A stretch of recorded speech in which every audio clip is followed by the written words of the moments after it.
नमस्ते। Art of parenting की इस प्लेलिस्ट में आपके लिए है कुछ नया, और वो क्या है? We will be learning gap towards goals, यानी पेरेंटिंग के वो सारे गोल्स जो हम पूरा करना चाहते हैं लेकिन कहीं कोई गैप आ रही है। तो इस प्लेलिस्ट में हम डिस्कस करने वाले हैं ऐसे बहुत सारे प्रॉब्लम्स जो हर पेरेंट फेस करते हैं, और उन प्रॉब्लम्स को फेस करने के लिए मैं आपसे शेयर करूंगी कुछ हैंडलिंग प्लान्स। का हमारा वीडियो डिवाइडेड है 3 पार्ट्स में। सबसे पहले हम समझेंगे कि प्रॉब्लम क्या है, और वो भी एक केस स्टडी के साथ। दूसरा, हम जानेंगे कि हमारे पेरेंटिंग गोल्स क्या हैं जो हम पूरा करना चाहते हैं, और तीसरा हम देखेंगे कि कहाँ गैप्स आ रही है जिनके कारण हम अपने पेरेंटिंग गोल्स अचीव नहीं कर पा रहे हैं। तो रिक्वेस्ट है आपसे वीडियो को एंड तक देखें और जानें क्या है आपकी गैप टूवर्ड्स गोल्स। तो आज की हमारी केस स्टडी है रॉनी के बारे में। रॉनी जो कि एक प्रॉब्लम से सफ़र कर रहा है जिसे हम कहते हैं अटेंशन सीकिंग बिहेवियर। जी हाँ, रॉनी हर समय अपने पूरे फैमिली का अटेंशन डिमांड करना चाहता है, और उसके लिए वो कई सारे ऐसे नेगेटिव काम करता है जो फैमिली के लोगों को बहुत ज़्यादा इरिटेटिंग लगते हैं। हर दिन रॉनी की नई डिमांड्स होती हैं। जब वो मार्केट में जाता है तभी उसे कुछ नया चाहिए, और अभी तो रॉनी को मोबाइल भी चलाते आ गया है, तो उसे ऑनलाइन भी जो नई चीज़ें दिखती है उसे रोज़ कुछ ना कुछ नया चाहिए होता है। एट द सेम टाइम अपने भाई बहनों के साथ भी रॉनी बहुत अच्छा रिलेशन एंजॉय नहीं करता है, और पूरा घर रॉनी की इस चीज़ से बहुत ज़्यादा परेशान है। पेरेंट्स कॉन्फिडेंस लूज़ करते चले जा रहे हैं, उनके पास कोई स्ट्रैटेजी नहीं है रॉनी को हैंडल करने की। और तो और फैमिली में रॉनी को जब कहीं बाहर ले जाने का मौका आता है तो पूरी फैमिली बहुत टेंस हो जाती है, क्योंकि उन्हें ये बहुत ज़्यादा एम्बैरसिंग लगता है। और रॉनी का क्या हाल है? रॉनी अपने आप को बिल्कुल अनइम्पॉर्टेंट पार्ट समझता है अपनी एक फैमिली का। तो रॉनी का केस बहुत ही आम प्रॉब्लम है जो बहुत सारे पेरेंट्स को फेस करना पड़ती है, और ये अटेंशन सीकिंग बिहेवियर जिन भी बच्चों में होता है उन फैमिली का गोल्स क्या होता है? वो फैमिली चाहती है कोई एक मैजिकल छड़ी मिल जाए और हम बच्चे के बिहेवियर को तुरंत ठीक कर दें। जो बच्चे हैं घर में उनमें आपस में बहुत अच्छा रिलेशनशिप हो, सब एक दूसरे की कंपनी इंजॉय करें, उनमें आपस में प्यार हो, अफेक्शन हो। साथ ही साथ रॉनी जो है उसे खुद को भी रियलाइज़ हो कि वो फैमिली का एक बहुत ही इम्पॉर्टेंट हिस्सा है, और पूरी की पूरी फैमिली साथ में एंजॉय कर सके। तो बहुत ही सिंपल से गोल्स हैं, और कहाँ गलत है? हर पेरेंट का यही गोल होता है अपने बच्चे को लेकर के। लेकिन हाँ, गैप्स तो आ रही हैं, और इन गैप्स के कारण हम अपने गोल्स अचीव नहीं कर पा रहे हैं।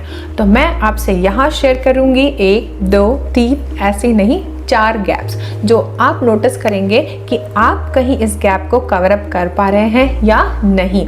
हो सकता है इनमें से कोई एक गैप कवर नहीं हो रही है और उसके कारण हम हमारे गोल्स अचीव नहीं कर पा रहे हैं। तो आइए समझते हैं क्या है वो गैप्स।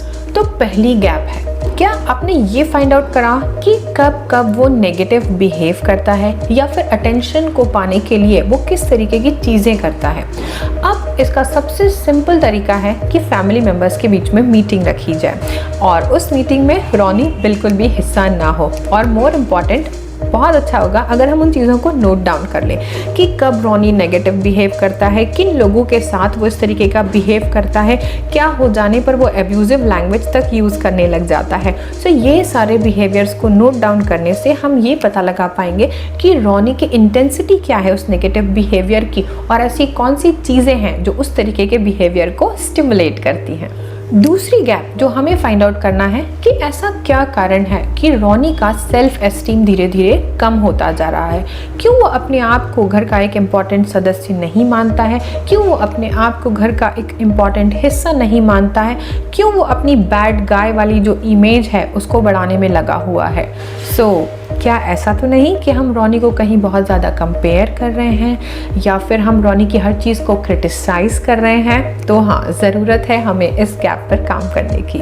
तीसरी गैप जो हमें यहाँ पर ध्यान देना चाहिए वो है, क्या जब रॉनी किसी भी फैमिली मेम्बर से कोई चीज़ शेयर करने जाता है तो वो पर्सन बिना जजमेंटल हुए रॉनी की बात को सुनते हैं, लिसनिंग बहुत ज़्यादा इम्पॉर्टेंट है। यू नो, जब हमें कोई बात आकर शेयर करता है तो हम भी बदले में बोलना चालू कर देते हैं। हम उसे या तो अच्छा फील कराने के लिए, या फिर उससे एग्री करने के लिए, डिसएग्री करने के लिए, या फिर उसे एडवाइस देने के लिए बोलना चालू कर देते हैं और सुनना कम हो जाता है। तो यहाँ रॉनी जैसे केस में ये देखना बहुत ज़्यादा ज़रूरी है कि रिफ्लेक्टिव लिसनिंग हो रही है या नहीं हो रही है। और रिफ्लेक्टिव लिसनिंग नेचुरली नहीं आती, हमें उसको डेवलप करना पड़ता है। तो एक गुड रिफ्लेक्टिव लिसनर बनने के लिए हमें क्या करना पड़ेगा?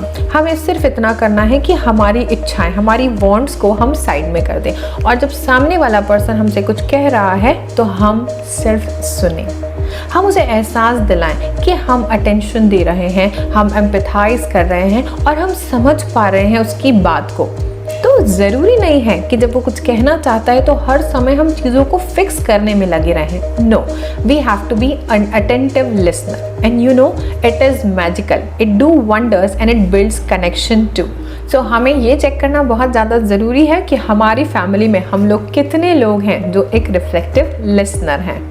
And the last gap is, क्या हम ऐसी कोई स्ट्रैटेजी यूज़ कर रहे हैं जिससे हम रॉनी को ये समझा सकें कि वो छोटी छोटी पॉजिटिव चीज़ें करके भी घर के लोगों का अटेंशन ग्रैब कर सकता है? जी हाँ, हम सिर्फ एक 15-20 मिनट का एक स्पेशल टाइम निकालें रॉनी के लिए, और उसके साथ उसका फेवरेट गेम खेलें, और उसके साथ में हम उसे ये बताएं कि वो घर का काम में हेल्प करके, या फिर अपना होमवर्क कंप्लीट करके, या फिर अपना रूम क्लीन करके, ऐसी छोटी छोटी चीज़ें करके भी घर के लोगों का अटेंशन ग्रैब कर सकता है।